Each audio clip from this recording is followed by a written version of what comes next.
ये कहानी है रानो चिड़िया और कालू कौवे की। लेकिन कहानी सुनने से पहले जल्दी से चैनल को सब्सक्राइब कर लें। एक दिन चिड़िया खेत में से गंदम की डाली लेकर अपने घर के बाहर लगा देती है, ताकि जब वो डाली बड़ी हो तो इसमें गंदम के दाने लग जाएं और चिड़िया आराम से इन्हें खा सके।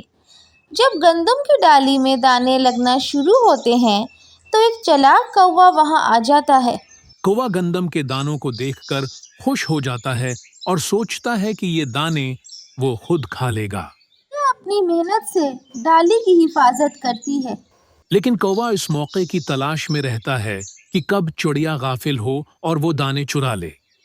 चिड़िया को कौवे की नीयत का अंदाजा हो जाता है, इसलिए वो एक तरकीब सोचती है। अगले दिन चिड़िया गंदम के इर्द गिर्द कांटेदार झाड़ियां लगा देती है, ताकि कौवा वहां पहुंच ना सके। झाड़ियां इतनी कांटेदार होती हैं कि कोई भी इनके करीब जाने की हिम्मत नहीं कर सकता था।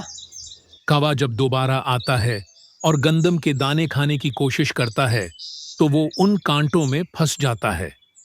कांटों की तकलीफ से बचने के लिए वो फौरन पीछे हट जाता है। कौवे को समझ आ जाता है कि अब वो गंदम के दाने नहीं खा सकेगा। चिड़िया ने अपनी मेहनत और अकल से कौवे को भगा दिया। चिड़िया खुशी खुशी अपनी मेहनत का फल खाने लगती है।